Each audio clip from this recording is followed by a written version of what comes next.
the first of our loud salawat in honor of Rasulullah Muhammad sallallahu alayhi wa alihi wa sallam. Allahumma salli ala Muhammad wa ala Muhammad. The second in honor of Amir al-Mu'mineen Ali ibn Abi Talib. Allahumma salli ala Muhammad wa ala Muhammad. The third with your loudest voices in honor of the Imam of our time, Imam Sahib al-Asr wal-Zaman. Allahumma salli ala Muhammad wa ala Muhammad.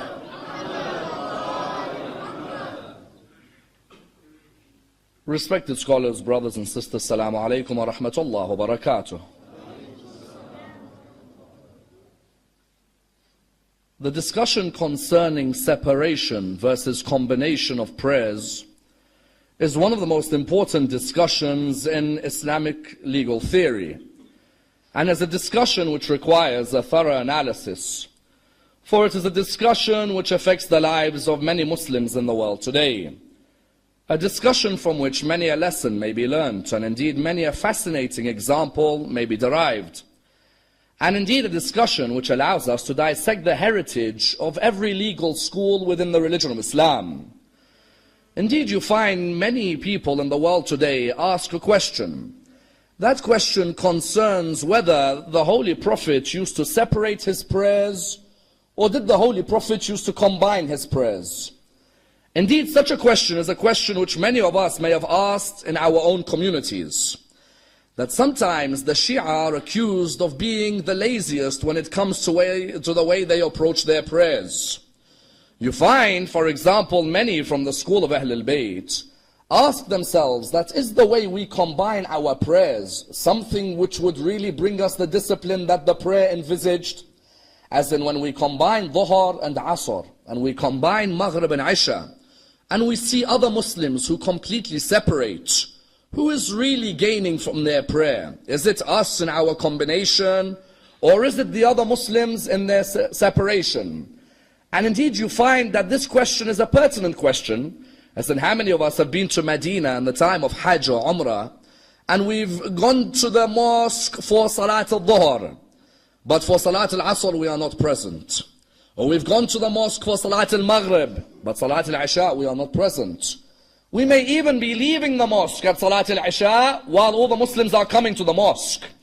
And therefore someone asks themselves the question, what is the true sunnah of the Prophet and the Imams of Ahl al-Bayt? As in the Prophet and the Imams of Ahl al-Bayt, did they envisage that their community would be a community where the majority of the community has stuck to combination? Or is it that the Imams of Ahl al-Bayt, through the Sunnah of the Prophet, wanted a separation? As in how many times do other Muslims come to you and say that you are the people who pray 3 times a day, whereas the real Sunnah of Rasulullah is to pray 5 times a day? As in, would you believe there are certain Muslims in the world today who unfortunately until today believe that we only pray 3 times a day? As in, if you go to parts of Indonesia, Malaysia, or even parts of Bangladesh, and even in the most remote parts of the Hijaz, you'll find that there are people who, when you ask them who are the Shia, they reply to you by saying that the Shia are those who only pray 3 times a day. They do not follow the Sunnah of Rasulullah, and that Rasulullah prayed 5 times a day. And this is something of a tragedy. As I've said in my previous few nights, Muslims, before they make accusations against other Muslims, have to be willing to look at each other's heritage. In the same way, I, as a follower of Ja'far bin Muhammad, I'm willing to look at the works of Malik in his Muwatta, or for example the work of Ahmad bin Hanbal in the Musnad. Likewise, I expect the followers of those schools to look at my works as well, to see, am I truly someone who prays 3 times a day and neglects the Sunnah of 5? Yet the reality is that the question is a pertinent one. Why is it that we cannot separate? And is it that Rasulullah only separated, as in his whole life? Did Rasulullah only separate or not? Let's dissect this question in the following stages. Number 1, why does the Lord of Islam stress on time for Salah? Why doesn't he just allow us to pray to him at any time? Number 2, and of the utmost importance when it comes to this area, does the Quran ever have a verse which says you pray 5 times a day? Number 3, how do we verify when is Fajr, when is Dhuhr, when is Asr, when is Maghrib, and when is Isha? if we never had a timetable with us today? Number 4, did the Prophet separate or combine? And if he combined, was it only because of rain and traveling, or were there other reasons as well?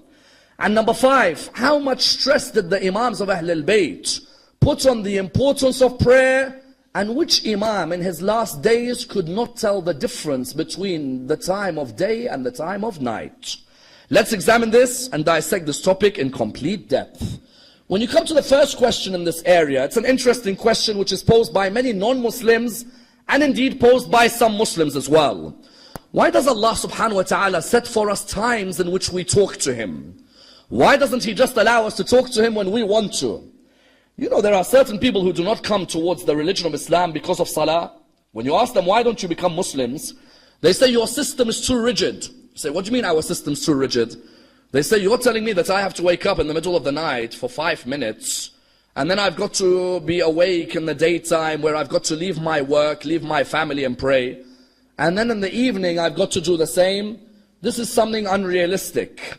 I'd rather pray to a Lord who's a loving Lord, who listens to me whenever I speak to Him, who hears me whenever I call upon Him. Not a Lord who tells me, okay, I'll listen to you a bit in the morning, a bit in the afternoon, a bit in the evening. Even the Quraysh, when they heard about Islam, the Quraysh, many of them, what did they say? The Quraysh, many of them said, Muhammad, your religion is a nice religion, but this salah, it's a bit too long for us. You're expecting us in the middle of the night to just wake up for a few minutes and to come and pray and then go back to our beds. If you remove salah, we are willing to join your religion. If, however, salah remains, we have no interest. You find on the first level, the answer to this question also is vital for those who have a particular theory. There are certain Muslims in the world today, because he's so busy for Allah. You know, we can be busy for Allah. There are certain Muslims who are so busy that they can't make room for Allah. So what they do is they do Fajr, Dhuhr, Asr, Maghrib and Isha at the end of the day. MashaAllah. And if it was that easy, I'm telling you, we'd all do it at the end of the day. There are certain Muslims, he will actually come at the end of the day and he'll do all 17 rak'ahs, for example. And you say to him, why? He says, you would not believe how busy it was at work today. Allah subhanahu wa ta'ala for about 11 hours was not in my life. So I decided that I'll make for him about 45 minutes at the end of the night. Other than that, there's no need to make time for him. You find that there are certain Muslims with this type of mentality. Why do I pray Dhuhr, Asr, Maghrib, Isha? Let me just do it at 11:58. And at 11:58, everything will be all right. We reply in the following answers. Firstly, when a non-Muslim says to me, your Lord, because He sets for you times, is not a loving Lord. Do you know what we reply? We reply by saying, Allah subhanahu wa ta'ala says, call me and I will answer you at any time. Why? Because we have two types of prayers. We have salah and we have dua, isn't it? Dua is when you can talk to Allah any time of the day and Allah does not restrict you. How many of you have heard, for example, in the Quran, Bismillah ar-Rahman ar-Rahim, وَإِذَا سَأَلَكَ عِبَادِ عَنِّي فَإِنِّي قَرِيبٌ أُجِيبُ دَعْوَةَ الدَّاعِ إِذَا دَعَانِي. When my servant asks you about me, say to him that I am near. I answer the supplication of the supplicant when he supplicates towards me. The Quran, what does it say? Quran, this is the only time Allah uses the singular. Every other time when Allah talks about Himself in the Quran, He always uses the plural. Have your children ever asked you, Mom, Dad, if God is one, why does He always say we? Isn't it? You always hear this question. If God is one, why does He say inna, we? In the Quran, the royal we is because Allah is the greatest, the most grand, so He talks in the plural. However, the only verse in the Quran where Allah talks in the singular is the verse about dua. Because Allah wanted to show you, ask me at any time, I will answer you, I'm that near to you. Therefore, when someone says to you, Muslims have a prayer 5 times a day, which is too rigid, reply, hold on, we have dua where you can recite at any time of the day, at any night as well. And many supplications, to the extent you find that many of our traditions say from the Quran, were it not for our prayer, that is dua, Allah would not care for us. The only link we have with Allah, which is the greatest link, is our dua. Our second Imam was once asked, what's the distance between the heavens and the earth? He replied, the call of an oppressed person in dua. That's it. When a person is oppressed, if they call in dua, that's the distance between the heavens and the earth. Therefore, what do you find? You find that those who say this, that's number one. Number two, when Allah set specific timings for salah. Why did Allah set specific timings? It's to build discipline in you, the human being. If you're on time for the meeting with your Creator, you can definitely be on time with the meeting with His creation. Some of us, I promise you, if you have an important job interview, someone says to you, be there at 7. Wallah, there are certain people there at 6:40. True? And he's come in the best uniform, and he's come slicked back hair, and the aftershave, and he's looking his best, because it's the meeting with an important creation. When you tell them at 7 o'clock you have a meeting with Allah subhanahu wa ta'ala, for some reason the guy turns up at 11:50. Hold on a minute. The creation, I can turn up on time, but the Creator I neglect. When Allah subhanahu wa ta'ala said in the Quran, إِنَّ الصَّلَاةَ كَانَتْ عَلَى الْمُؤْمِنِينَ كِتَابًا مَوْقُوتًا, the salah had its prescribed timings. What did the Quran mean? The Quran was saying we want to build a disciplined being. A being who recognizes the importance of his conversation with his Lord will recognize the importance of his discussions with the creations of the Lord. And try in your own life, if for 1 week you can discipline yourself to pray every salah on time.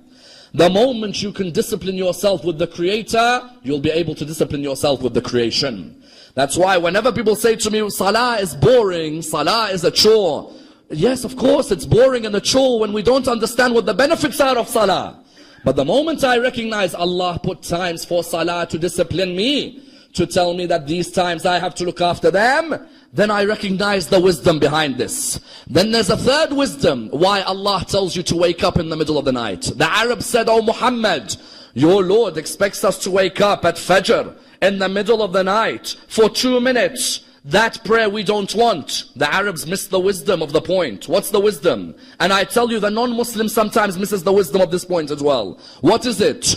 When a Muslim is the only of Allah's creation who wakes up in the middle of the night, what does our fourth Imam say about that person? He says to the person who claims he loves Allah but does not honor Him in Salat al-Fajr, "Oh my Lord, how can I claim to love you when I can't wake up in the middle of the night to thank you?" True?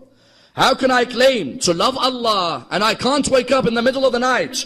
You know what it means when it says middle of the night? It means I've had a night of rest, a night of sleep, in a comfortable bed, in a beautiful house, with my family surrounding me, with the air beautiful around me. I can get water next to me, food is available to me. All of these blessings, I can't wake up for 5 minutes to say thank you? 5 minutes. Imam says what? How can I claim to love you when I can't wake up in the middle of the night to thank you? All that Fajr was what? Was that it taught you as a human being, be grateful. 8 hours of clear sleep, you can't say thank you to me once? Just be grateful. For 5 minutes, wake up and say thank you. Because if you can't be grateful to me, you won't be grateful to anyone else. I'm culturing thankfulness in your soul. You see some human beings, when they're not thankful, know that they've never been thankful to their Lord. They're not going to be thankful to me and you, believe me. Those human beings will not be thankful to me and you, because to Allah they couldn't thank in the middle of the night. How are they going to thank me and you? Therefore, on the first level in the discussion of separation versus combination, you find Allah set these times, these specific times, and that's why the question arose. When Allah set times for salah, did Allah in the Quran say, I've set 5 times for salah? You see, whenever our brothers come to us, they say, you Shia only pray 3 times. The Quran says pray 5. I defy them to show me one verse in the Quran which says pray 5 times a day. Which verse? There's not a single verse in the Quran which says pray 5 times a day. There are verses in the Quran which say 3 times, 3 periods, which become 5. But there's not one verse in the whole Quran which says, oh Muslim, pray 5 times a day. And do you know many of our brothers, when you say this to them, he'll be in disbelief. He'll be like, no, the Quran says 5. Say, Habibi, where in the Quran does it say 5? You show me, where? He'll look in the Quran, I'll show you the verses of the times of Salah, it's always 3, it's never 5. There is never a verse which says, pray Fajr, pray Dhuhr, pray Asr, pray Maghrib, pray Isha. It's always, let's look at a few verses as an example. Surah 17, verse 78. Bismillah ar-Rahman ar-Rahim. أقم الصلاة لدلوك الشمس إلى غسق الليل وقرآن الفجر.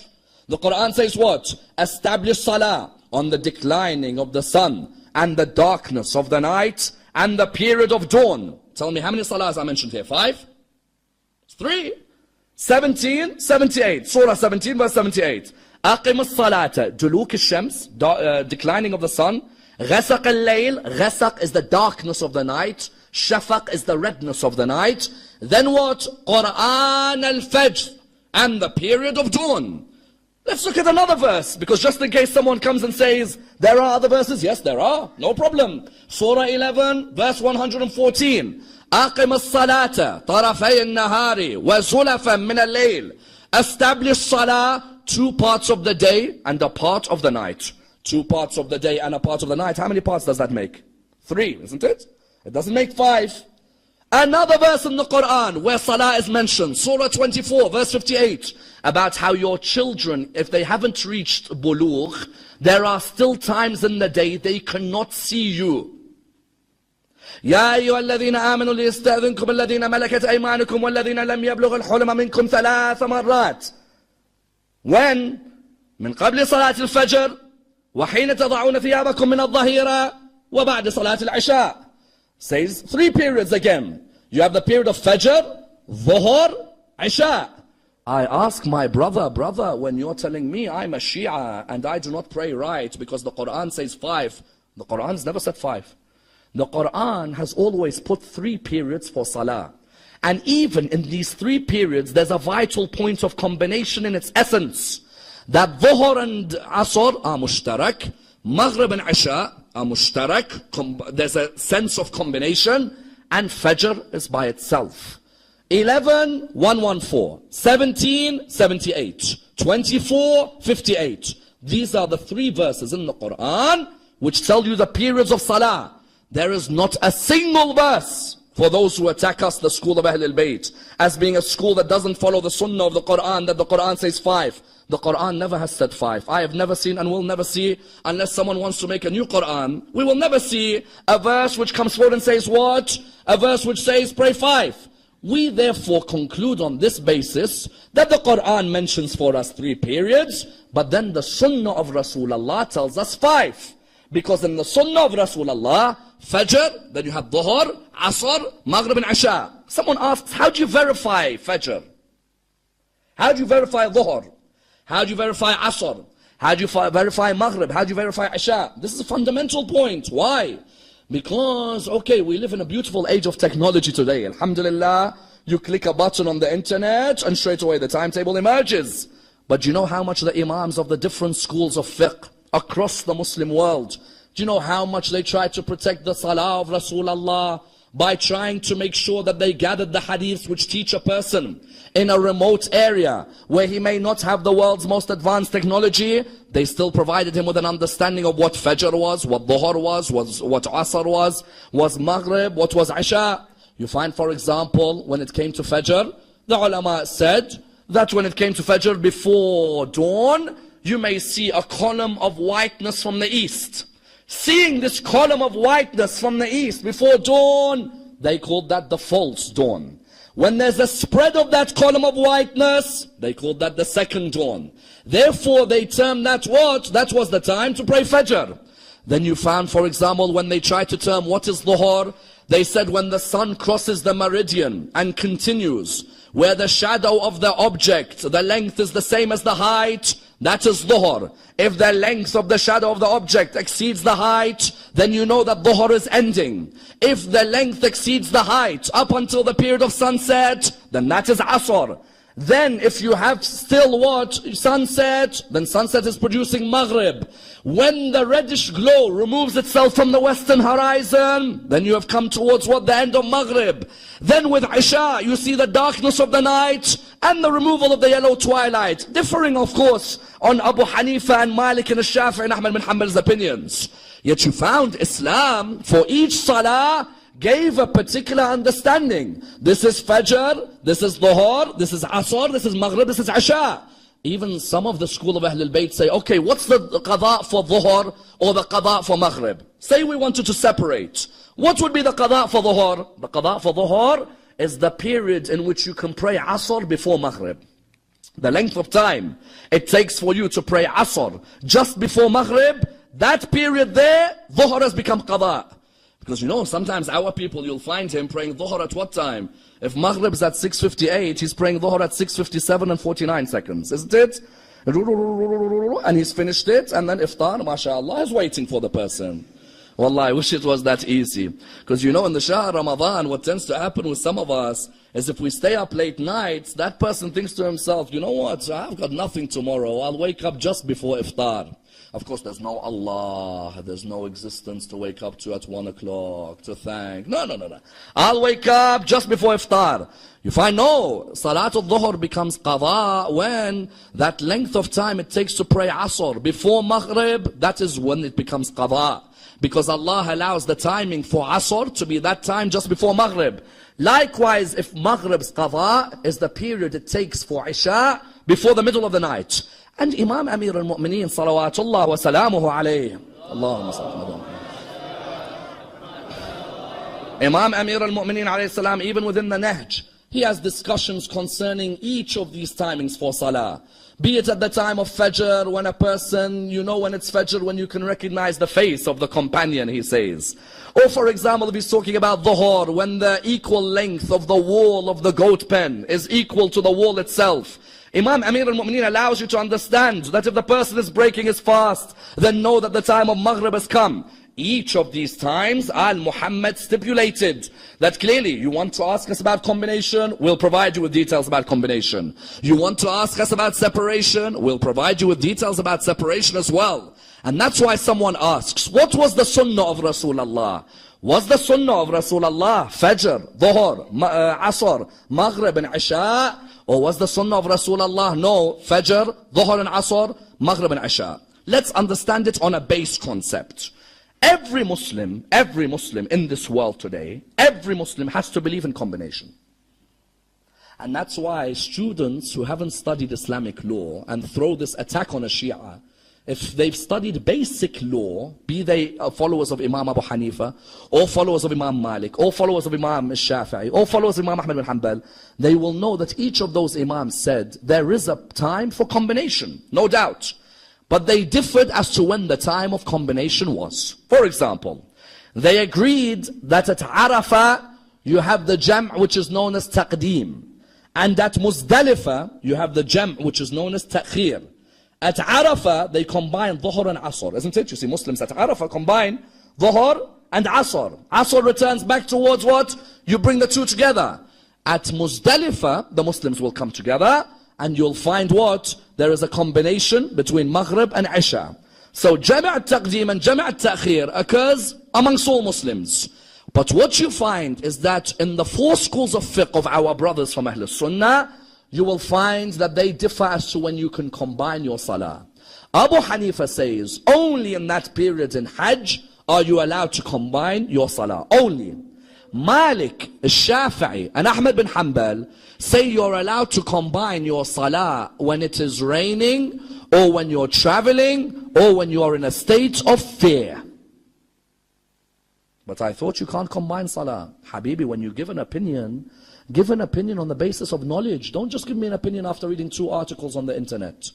As in today, everyone's become a mufti, isn't it? Everyone. You go anywhere in the Muslim world, Ayatollah Googly and Ayatollah Wikipedia, all of these people, every single one of them, he's read a couple of articles on the internet, and you see him all of a sudden giving you fatwas. You're wrong, we're right. Calm down. There are people who take years to study these intricacies of jurisprudence. When you come, every school says, combination occurs.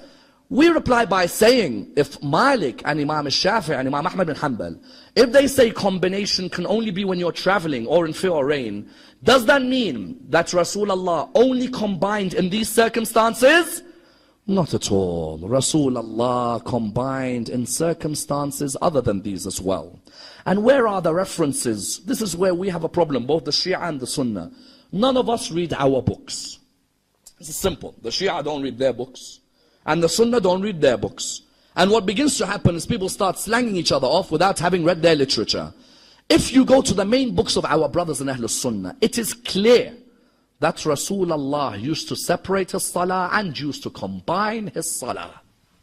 Which books? For example, Imam Malik, his book, Al-Muwatta, has a hadith where it narrates from Ibn Abbas, that Ibn Abbas says, I saw Rasulullah combine his Dhuhr and his Asr, and combine his Maghrib and his Isha, without there being fear, or traveling, or rain. Here, Malik in his Muwatta says that Rasulullah would combine, and there's no issue of rain or travel or fear. Then you have the most hadith about combination of salah. Do you know where? Sahih Muslim. Muslim bin Hajjaj al-Nisapuri, in his Sahih, has a monumental section, the chapter of combining salah. It is so simple. Go to the chapter of combining salah of Muslim. In the chapter of combining salah, he narrates a hadith that Ibn Abbas one day was giving a majlis, was giving a lecture. When he was giving a lecture, someone interrupted him and said, Ibn Abbas, it's the time for prayer. He didn't say anything. Ibn Abbas, it's the time for prayer. He didn't say anything. Ibn Abbas, it's the time of prayer. Ibn Abbas turned around to him and he said to him, that may your mother be deprived of you. You teach us about salah while we prayed with salah with Rasulullah. We combined our salah with Rasulullah. Clear in Sahih Muslim. In another hadith, it says that when the person heard Ibn Abbas say, we combined our salah with Rasulullah, the person went to ask Abu Hurairah, because he felt that Abu Hurairah and Ibn Abbas were on the same level. He went and asked Abu Hurairah. Abu Hurairah said, it is how he says it. You found therefore in Sahih Muslim, you had a chapter called the combination of salah. Then he had another chapter. Do you know what he named it? The chapter of the combination of salah while at home. To highlight that it's not just when you're traveling that you can combine. At home, there's no harm. He narrates a hadith where Ibn Abbas says that Rasulullah, even when he didn't travel, he used to combine his salah at home. He'd combine Dhuhr and Asr, and he'd combine Maghrib and Isha. Then the next question was, why would Rasulullah allow combination? Bukhari, in the Sahih of Al-Bukhari, you find that within the Sahih, what does it say? Muhammad bin Ismail al-Bukhari says within his Sahih that there is a chapter called, it's not called the combination of prayer. He ironically doesn't have a chapter on combination of prayer, yet every hadith he mentions under the chapter is about combination. The chapter is called the chapter of the darkness of the night, the chapter of Isha. Within it he says, Rasulullah used to pray salah which was 7 rak'ah long. Is there a salah which is 7 rak'ahs? No, there isn't. So what does that mean? That means Maghrib and Isha combination. In another hadith he says Rasulullah used to pray 8 rak'ah salah. There's no such thing as an 8 rak'ah salah. It's Dhuhr and Asr together.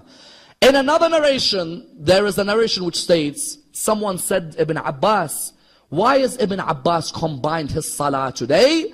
The reason for combination was given. That Ibn Abbas, and Nasa'i narrates this hadith, and Nasa'i, his book, Sunan al-Nasa'i, is one of the 6 main books of Ahlul Sunnah wal Jama'ah. And Nasa'i was killed because of his love for Ali ibn Abi Talib. They tortured him to death because he loved Amir al-Mu'mineen. And Nasa'i has a narration where he says, Ibn Abbas combined salah because he was busy at work. So what he did, he combined his salah, so his salah wouldn't become qada later on. And that's why when people asked Ibn Abbas, why did Rasulullah allow combination? Please listen to the wisdom of Rasulullah.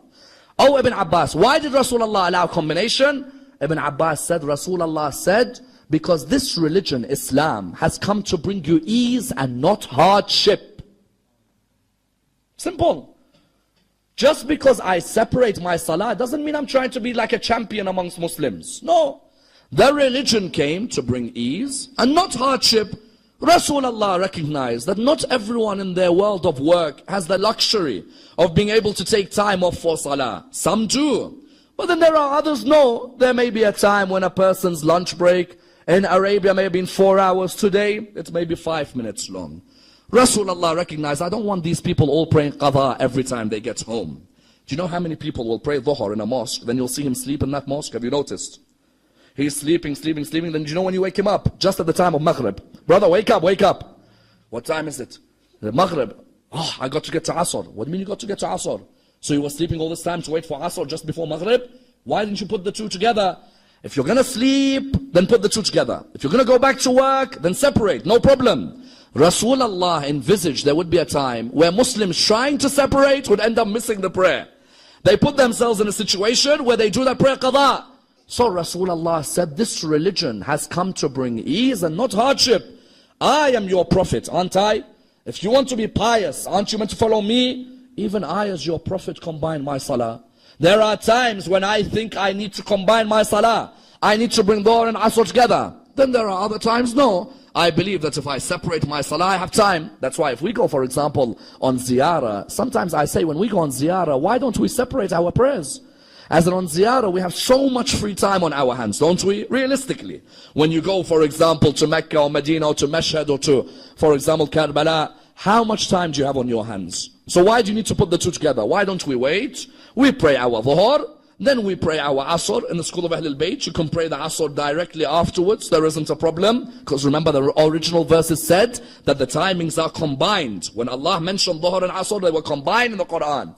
You can do that, or you can separate. There is no problem. Of course, Al-Muhammad would want a person, the highest reward is in separation. There's no doubt. The highest reward is in separation. Why? A person who separates, his day revolves around his salah. And a person who combines, his salah revolves around his day. A person who separates, his day revolves around his salah. When he knows Dhuhr at 1:15, he prays it. But he knows Asr, for example, let's say Asr is at, let's say 4:47, he will not take a meeting at 4:47 because he says, I've got another meeting with my Lord at that time. The whole day's complexion changes. Rasulullah said, if you want to do that, there is great reward. No doubt. We the Shia aren't the people who are saying, no, we have to combine. No, if you can separate, then you get closer to Allah in separation, then why not? You can allow your day to revolve around your salah, then why not? Why shouldn't a person make 5 different times in honor of Allah subhanahu wa ta'ala, talking to Allah? So you found Ahlul Bayt stressed on this in their lives. And that's why you found each of the Imams of Ahlul Bayt would be focusing on the importance of Salah's timing, because it brought discipline to them in their lives and brought discipline to their followers as well. Look at the Imams of Al-Muhammad, how much discipline they displayed in their life because of their Salah. If you look at Imam Amir al-Mu'mineen, for example, that narration which is mentioned in the lives of many, the narration which states what? That Ali ibn Abi Talib had an arrow stuck in his ankle. And the companions would come and ask Rasulullah, Ya Rasulullah, when is the best time to remove this arrow from the ankle of Amir al-Mu'mineen? When do you think the best time is? For us today, wallah, just one small splinter in our toe, we start crying and shouting and screaming in ambulance and hospital. You find Amir al-Mu'mineen, Rasulullah said what? Rasulullah said, take it out while Ali is in his salah. They said to him, why ya Rasulullah? He says, because he knows no one but his Lord when he's in his salah. That much discipline in his salah he displayed in his life. It would not be ironic that his son Imam al-Hussein would display that discipline on his way to Karbala. I tell you, one of the most beautiful moments of humility on the way to Karbala, or when they got to Karbala, was when Imam al-Hussein asked Hur bin Yazid al-Riyahi, Hur, why don't you lead us in Salah? It's as if Al-Muhammad were not coming to say Salah is ours. No, rather we all want to be united in our Salah, standing toe to toe, shoulder to shoulder alongside each other. Hur looked at him and he said, Aba Abdullah, a person like you, the son of Fatima al-Zahra, how can I lead ahead of you? May my mother's life be sacrificed for your mother. Even though Hur at the time was the opposition, but he still had that humility that Aba Abdullah is in front of me in Salah. I go and pray when the grandson of Rasulullah is there. And that's why even when Umar bin Sa'ad wants to attack Imam al-Hussein, look what feeling is in Imam al-Hussein before he is about to be killed. He tells Umar bin Sa'ad, give me one more night where me and my companions can spend the night in Salah. Where me and my companions, that prayer which disciplined us to reach this level, allow us one more night. And even on the 10th of Muharram, when he prayed that prayer where 2 of his companions would take arrows on their body just to protect Salah and the timing of Salah. Yet Imam Amir al-Mu'mineen, in his life, he could tell the difference between day and night. It's an honor, isn't it? It's an honor that in my lifetime, when it's day, I can tell it's Dhuhr. When it's night and I see the darkness of the night, I can tell it's Maghrib and Isha. And Imam al-Hussein the same. He was able to see the difference between darkness and night. May Allah bless the soul of Imam Musa ibn Ja'far in those years which he spent in the prisons of Baghdad. Imam Musa ibn Ja'far, may Allah bless his soul and raise us alongside him, the only Imam of Al Muhammad, who in his last days couldn't tell what time the Salah was, except from the voices of the prison guards. 20 years they moved Imam Musa ibn Ja'far from one prison to another, from one prison to another, from one guard to another. And yet, do you know the only thing that kept Imam Musa ibn Ja'far going in these prisons? Wallah, it was only his salah. As in, you know, when Imam Musa ibn Ja'far, the first time he went into prison, when he went into prison the first time, they said to him, how do you feel? He said, Alhamdulillah. They said to him, what do you mean? He said, all my life I've asked Allah to allow me to worship Him alone. I thank Him now that He gives me a prison to worship Him alone. Who would have a mind like that, where he says in prison, Alhamdulillah, I'm worshipping Allah? Yet in prison they moved him from one side to the other. Imagine how Imam al-Radha felt not seeing his father, or how Bibi Ma'sooma felt being away from her father. And Imam Musa ibn Ja'far, when he was moved from one prison to the other, they moved him to a particular prison where he was in social confinement. He couldn't tell the difference between the day and the night. Do you know the only way he could tell what time Salah was? He'd hear the security guard reciting Salah. When he hears the security guard, he'd know what time it was for Salah.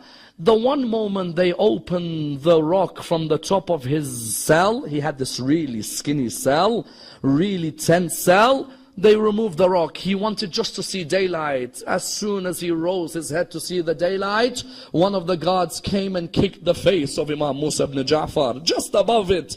As soon as he kicked the face, Imam fell back down on the ground. He recited this dua before he passed away. He said, Ya Allah, all my life I asked you to give me a place where I could worship you alone, and that you gave me. But Ya Allah, I cannot take the prisons of Harun al-Rashid anymore. The way they are torturing me is a torture no one will see. As the famous poet said, there is no day like the day of Abu Abdullah, but there are no years like the years of Imam Musa al-Kadhim in prison.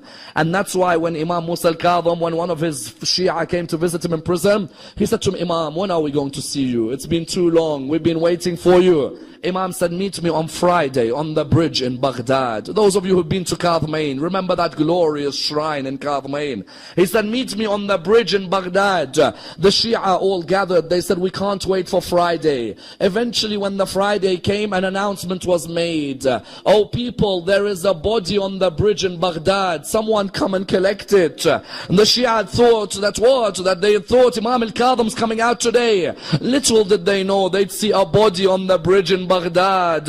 When they came near that body, they wanted to see whose body. It was the body of Imam al-Kadhim on the ground in Baghdad. When they came, they asked, does this man have any family around him who can bury him? There was a reply which was a sad reply. And the reply was, no, all his family are in Medina. There is no one to bury him. But eventually some of the Shia gathered his body, they buried him straight away. They say at least Imam al-Kadhim was buried straight away. Whereas Abu Abdullah's body lay on the ground in Karbala for 3 days with no one to come and bury him, no one to come and protect him, no one to come and look after him. Inna lillahi wa inna ilayhi raji'un.